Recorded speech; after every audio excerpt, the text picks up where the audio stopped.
Graça e paz, bom dia, que a graça de Deus seja sobre sua vida, que a paz de Cristo esteja sobre seu lar, sua casa, sua família. Seja muito bem-vindo, muito bem-vinda a este tempo devocional, tempo de oração, tempo de leitura bíblica, tempo de falar com Deus, nosso Senhor. Amém? Gostaria de convidar você a estar orando junto conosco neste momento, para que assim Deus nos conduza diante da sua palavra. Vamos orar? Pai Santo e amado Deus, Pai, obrigado, meu Pai, por mais este dia de vida. Obrigado, meu Pai, pelo privilégio de estarmos aqui, aprendendo mais da sua palavra, meu Pai. Pai Santo, toma glória para si de todo este tempo. Nos conduza diante da sua palavra, Senhor, e venha semear do teu santo e poderoso evangelho em nossos corações. Pai, sua palavra está aberta diante dos nossos olhos, assim também nosso coração se abre diante dela. Pai, fala conosco, fala a cada coração, fala-nos, meu Pai, através da tua palavra. Nos permita sentir a tua presença em nome do Senhor Jesus, Pai. Te pedimos e te agradecemos desde já. Amém e amém. Bom, hoje eu quero falar um pouco sobre valores e qualidades. Você conhece os seus valores, conhece as qualidades que você tem. O mundo ele é especialista em desvalorizar aquilo que temos em nós de mais precioso, de mais valioso. E muitas vezes nos encontramos em situações onde percebemos que há falta de reconhecimento, há uma desvalorização sobre aquilo que fazemos ou até mesmo sobre aquilo que somos. Aqui no livro de Mateus, capítulo 5, o Senhor Jesus, no Sermão do Monte, ele vem tratar com as pessoas, com a multidão e os discípulos, sobre qualidades. Mas não são qualidades físicas, e sim qualidades espirituais. Qualidades essas que são atribuídas àqueles que são salvos. No Sermão do Monte, essas qualidades, essas bem-aventuranças que Jesus aqui expressa, não são condições nem regras para a salvação, não, pelo contrário, porque somente pela graça somos salvos. Então não há uma regra para a salvação, porque pela graça, somente pela graça somos salvos. Estas ordenanças, estas bem-aventuranças que o Senhor Jesus coloca no Sermão do Monte são qualidades, características que são externadas na vida de quem é salvo, na vida de um salvo. Então aqui no versículo 1 do capítulo 5 do livro de Mateus, Jesus ele vendo a multidão, porque uma grande multidão seguia Jesus lá da Galiléia, de Decápolis, de Jerusalém, da Judéia e além do Jordão. Então eles estavam ali seguindo Jesus. E Jesus, vendo toda aquela multidão, ele sobe ao monte e assenta-se. E ele, aproximando-se dele, os seus discípulos, Jesus ele começa a ensiná-los, dizendo assim: bem-aventurados os pobres em espírito, porque deles é o reino dos céus. Este pobre de espírito a qual o Senhor Jesus se refere, não se trata de uma condição financeira, não se trata de uma condição física, não se trata de uma condição de necessidade física, mas sim de uma pobreza espiritual. Agora, esta pobreza espiritual ela não está relacionada a uma deficiência ou a uma inferioridade. Esta pobreza espiritual ao que o Senhor Jesus se refere aqui é um reconhecimento, ou seja, aquele que é pobre de espírito é aquele que reconhece a sua necessidade de Cristo, que ele reconhece a sua dependência. Então ele reconhece que ele é dependente, que ele necessita, que ele é pobre, que sem Cristo ele não pode nada, que sem a graça do Senhor ele não pode nada. Então ele reconhece a sua pobreza espiritual, a sua dependência. E isso não é ruim, pelo contrário, isso é algo bom, quando você entende que você depende de Deus para tudo nessa vida. No versículo 4, ele vem dizendo assim: bem-aventurados os que choram, porque eles serão consolados. E aqui precisamos entender o que significa esse choro a qual o Senhor Jesus se refere. Ou seja, será que é todo tipo de choro? Então, todos aqueles que choram serão consolados de uma forma geral? Não, não é isso que Jesus está dizendo. Ou seja, não é porque você perdeu o seu emprego, não é porque você foi deixado, não é porque você perdeu o seu casamento, não é porque você foi ali injustiçado ou foi humilhado, você está chorando, está sofrendo por uma situação assim, que você será consolado necessariamente nesse termo. O que o Senhor Jesus está dizendo é sobre aqueles que choram pelo conhecimento, pela convicção dos seus próprios pecados. Compreende isso, meu irmão, minha irmã? Porque isso é muito importante no que estamos aprendendo hoje. Aquele que chora, que ele tem convicção pelo seu próprio pecado, pelas suas misérias, pelas suas debilidades. Aquele que reconhece ali que não consegue se libertar daquele mal, não consegue se libertar daquele pecado, e ele tem convicção disso e está chorando, está sofrendo por causa disso. Estes serão consolados. Consolados por quem? Pelo Espírito Santo. Por que pelo Espírito Santo? Porque o Espírito Santo é o Consolador. O próprio Senhor Jesus diz: olha, eu irei e rogarei ao Pai para que envie até vocês o Consolador. E qual é uma das principais atribuições do Espírito Santo? Convencer as pessoas sobre a justiça, o juízo e o pecado. Então é um convencimento sobre o pecado, uma convicção sobre o pecado. Isso quer dizer também que a pessoa ela também se compadece, ela sofre, ela chora quando ela vê o mundo desandando, quando ela vê as pessoas pecando, quando ela vê as pessoas numa situação ali de conformidade com o pecado, ela chora com isso, ela sofre com isso, quando ela vê aquela crueldade, aquela maldade, tudo aquilo que é relacionado ao pecado, que traz uma convicção de pecado, aquilo traz dor, traz lamento, traz sofrimento. Então, essa é uma das qualidades daquele que é salvo. Não quer dizer que ele não vai falhar, mas quando ele pecar, aquilo vai doer nele, ele vai gemer por aquilo, aquilo vai trazer dor para ele, aquilo vai trazer sofrimento para ele, aquilo vai trazer lágrimas para ele. Então ele vai chorar porque ele pecou, porque ele cometeu aquele ato consciente daquilo que era errado.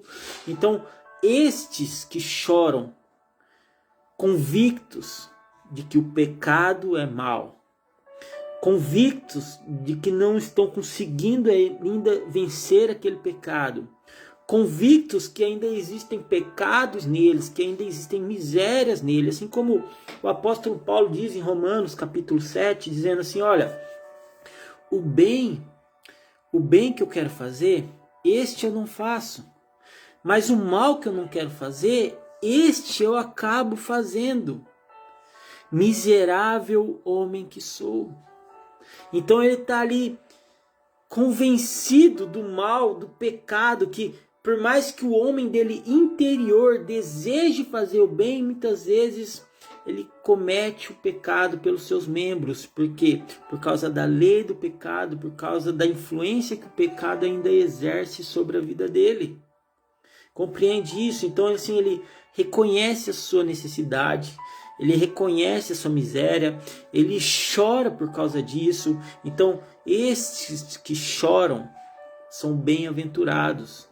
Estes que choram porque reconhecem que ainda existe um pecado na vida deles e que ainda eles precisam vencer estes pecados. Esses que lutam contra o pecado e sofrem por causa disso e choram por causa disso, eles são sim bem-aventurados. Bem-aventurados quer dizer o quê? Mais que felizes, ou seja, uma condição de plenitude. Não é apenas felicidade em si, não é apenas uma felicidade momentânea, não é apenas uma alegria provisória, mas o bem-aventurados ao qual o Senhor Jesus se refere, quer dizer uma condição plena de felicidade, quer dizer estabilidade, quer dizer assim, plenitude de alegria, plenitude de dias em suas vidas. Mais que felizes, bem-aventurados os que choram, porque eles serão consolados. No versículo 5, o Senhor Jesus continua dizendo: bem-aventurados os mansos, porque eles herdarão a terra. E quem são os mansos que herdarão a terra? E qual esta terra a qual o Senhor Jesus se refere? Os mansos são aqueles que são ensináveis, são aqueles que têm coração de discípulo. Estes são mansos, estes não endurecem a cerviz, estes não endurecem o coração. Então, todo aquele que endurece o coração, ele não se encontra numa qualidade de manso, numa condição de manso. Ser manso é uma qualidade daquele que tem um coração de discípulo, que está disposto a aprender. Por mais que você já saiba muitas coisas, por mais que você já tenha um amplo conhecimento sobre muitas teologias, sobre muitas teorias, sobre muitas coisas, por mais que você já tenha até um entendimento estabelecido, você está sempre disposto a aprender. Você não se fecha para o ensino do Senhor Jesus, você não se fecha, não se retrai para a palavra de Deus, você não endurece o coração. Porque o que acontece hoje? Muitas pessoas não querem mais ouvir a palavra de Deus. Muitas pessoas não se dispõem mais a ouvir o Evangelho de Deus. Então muitas vezes você vai pregar e a pessoa muitas vezes vai falar assim: mas eu já ouvi, mas ele já pregou sobre isso, mas qual é a necessidade disso? E assim ela vai endurecendo o coração em relação à palavra de Deus. E vai fazendo comparações: mas ele está pregando isso aqui, mas eu já ouvi falar sobre isso, não é desse modo. A pessoa então não se dispõe mais nem a ouvir, para tentar entender, para tentar fazer uma comparação mais fiel. Ou seja, toda palavra, todo ensino que você tem recebido, é claro, é óbvio que você tem que compará-lo às Escrituras. Ele tem que estar dentro da palavra sagrada de Deus. Isto é um dever do salvo, um dever do cristão fazer essa comparação. O que você não pode fazer é fechar os seus ouvidos, fechar para todos os ensinos que estão sendo direcionados a você. Pode ser que muitos desses ensinos não vão agregar em nada em sua vida. Pode ser que são ensinos que realmente não valem a pena ouvir. Mas dentre eles pode ser que há ensino que sim, que seja diretamente para você. Muitas vezes você está perdendo oportunidades de ensino simplesmente por não dar mais ouvidos à palavra de Deus. Então é preciso ter esse respeito, essa reverência à palavra de Deus. E ser manso é uma qualidade daquele que tem um coração ensinável, que tem um coração de discípulo. Quando Jesus ele vê aquela multidão, ele toma uma atitude. Qual que é a atitude? Ele se assenta. E quando ele se assenta, ele está dizendo ali, naquele gesto dele de se assentar no monte, de que ele estará ensinando. Porque era uma cultura, um costume ali entre eles se assentar para ensinar. E ali todos se assentavam e se disponhavam a ouvir aquilo que iriam aprender.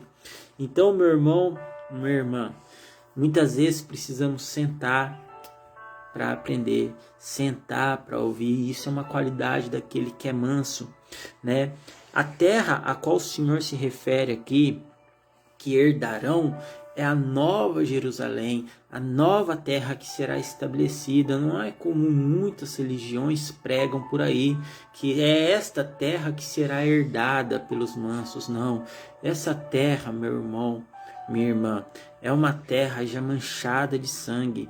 E você vai encontrar em vários trechos ali que muito sangue inocente nessa terra, derramado nessa terra, ainda clama por justiça, né? Você pode pegar ali o exemplo de Caim e Abel, né? Quando o irmão matou o outro e ele chega até Caim e pergunta: o que você fizeste? Cadê o seu irmão? E ele pega e dá uma desculpa qualquer e o Senhor Deus diz: olha, o sangue dele clama da terra. Meu irmão, minha irmã, a terra que herdaremos, a terra que os mansos herdarão, é a nova Jerusalém, a nova terra a qual o Senhor tem estabelecido sobre ali a vida de todos aqueles que são salvos. Aqui no versículo 6, bem-aventurados os que têm fome e sede de justiça, porque eles serão fartos, né?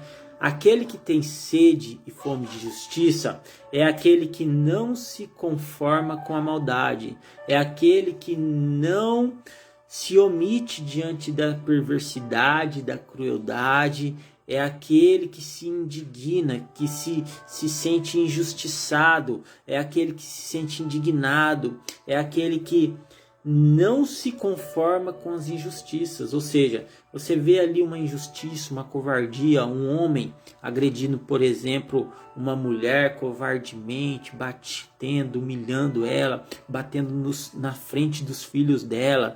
Então assim, aquele que sente repúdio por isso, aquele que vê aquele ato de injustiça, aquele que não se conforma com aquela injusta agressão, ele está tendo ali uma sede de justiça. Isso é injusto. Ou seja, você vê uma pessoa humilhando a outra e você se coloca ali no lugar daquela pessoa humilhada, você está tendo uma sede de justiça, porque ela está sendo humilhada, porque ela está sendo perseguida, porque ela está sendo afligida, porque ela está sendo caluniada. Então, quem tem fome e sede de justiça é aquele que se coloca no lugar daquela pessoa que está sendo ali muitas vezes prejudicada, humilhada, injustiçada.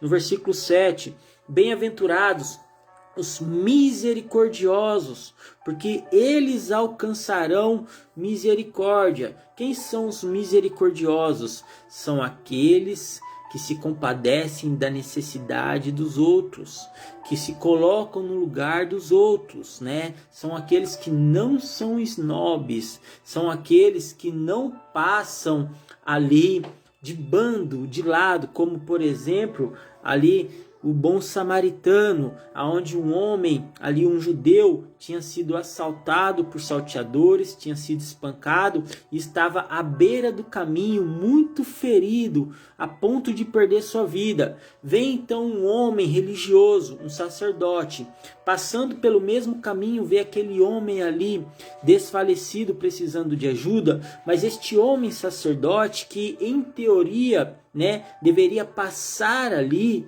né, e ajudar e acolher aquele homem que estava ali precisando de ajuda, ele não toma essa atitude, pelo contrário, ele passa de lado, ele passa de bando e segue o seu caminho. Mais adiante vem um levita, que ali em tese também deveria ajudar aquele homem ferido, mas toma a mesma atitude desse sacerdote, passa de lado e vai embora. Então de repente vem um samaritano, e o samaritano vê aquele homem judeu ferido ali, e mesmo sabendo que aquele homem é judeu, porque dava para perceber pelas suas vestimentas, tudo mais, então ele percebe ali que aquele homem está precisando de ajuda, e os samaritanos e os judeus haviam entre eles diferenças ali religiosas sobre qual o lugar certo de adoração, e ali eles não tinham uma boa convivência, eles não se comunicavam, eles não tinham uma boa comunicação. Aquele samaritano poderia usar isso como uma desculpa. e tomar a mesma atitude do sacerdote e do levita, passar de lado e seguir sua vida. Mas não, ele deixou as diferenças de lado, ele deixou a religiosidade de lado e ele vai até aquele chão, ele acolhe aquele homem ferido, ele lava as feridas daquele homem com azeite e ele trata daquele homem, coloca aquele homem em cima do seu animal, leva ele até uma hospedaria, hospeda aquele homem, cuida dele, das suas feridas, paga a estadia dele durante dias até que ele retornasse. Olha só a atitude daquele homem samaritano. Quem foi o próximo deste homem ferido? Né? Aquele que deixou as diferenças de lado, independente da religião, independente da crença, independente de tudo. Ele se compadeceu, ele foi misericordioso. Isso é ser misericordioso, meu irmão, minha irmã, e esses alcançarão misericórdia, aleluias. No versículo 8, bem-aventurados os limpos de coração, porque eles verão a Deus. Quem são os limpos de coração?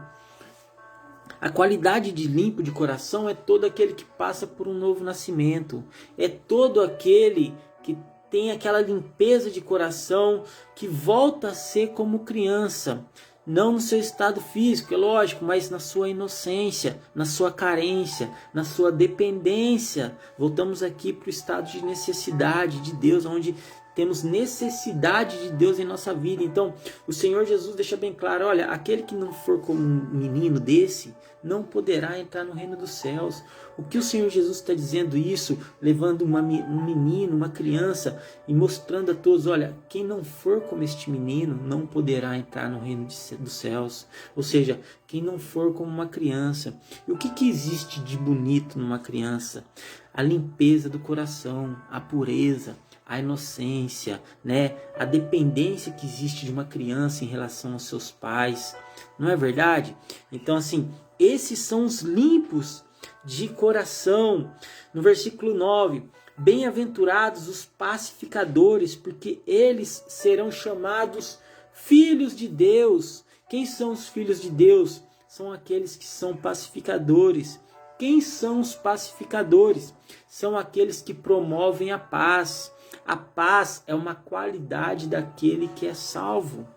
A paz é uma qualidade daquele que é salvo por Jesus Cristo. Aquele que é salvo por Jesus, ele transmite paz, ele transmite esperança, ele transmite mansidão. Como é bom ficar perto de pessoas assim, serenas, que transmitem paz para você, não é verdade?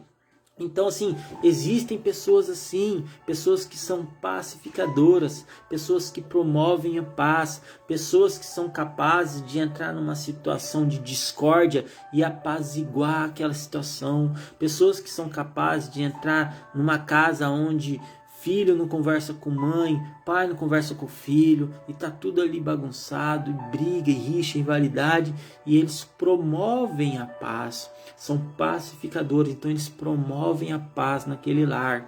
Então são os pacificadores são os filhos de Deus, amém? Bem-aventurados os que sofrem perseguição por causa da justiça, porque deles é o reino dos céus. Bem-aventurados sois vós quando vos injuriarem e perseguirem e mentindo disserem todo mal contra vós por minha causa. Amém? Já terminando aqui a nossa devocional, o que eu quero dizer para você em relação ao Sermão do Monte. Muitas pessoas atribuem o Sermão do Monte a palavras dirigidas a apenas os discípulos ou a palavras dirigidas apenas a multidão, aos judeus, mas não é isso, né? Dentre toda aquela multidão havia pessoas de várias regiões que estavam ali seguindo o Senhor Jesus. E Jesus, vendo aquela multidão, ele sobe ao monte para quê? Para que ele possa ter maior alcance ali, né? Para poder trazer a mensagem para toda aquela multidão que estava o seguindo. Os discípulos, obviamente, eles se aproximam de Jesus, porque eles são os que estavam mais próximos de Jesus. Então Jesus, ele se assenta para ensinar, não somente ao discípulo, mas a toda a multidão, assim como esse ensinamento chegou até nos dias de hoje, para mim e para você. E aqui o Senhor Jesus está dizendo aqui, olha, existem qualidades, bem-aventurados, felizes serão aqueles que tiverem essas qualidades em suas vidas, porque são qualidades de quem é salvo. Então, que você possa refletir neste evangelho do Senhor Jesus e ver se existe dentro de você qualidades essas que são espirituais, não físicas. Qualidades essas que existem dentro de você, porque são qualidades que revelam as características de quem é salvo. Amém? Que Deus te abençoe em nome do Senhor Jesus.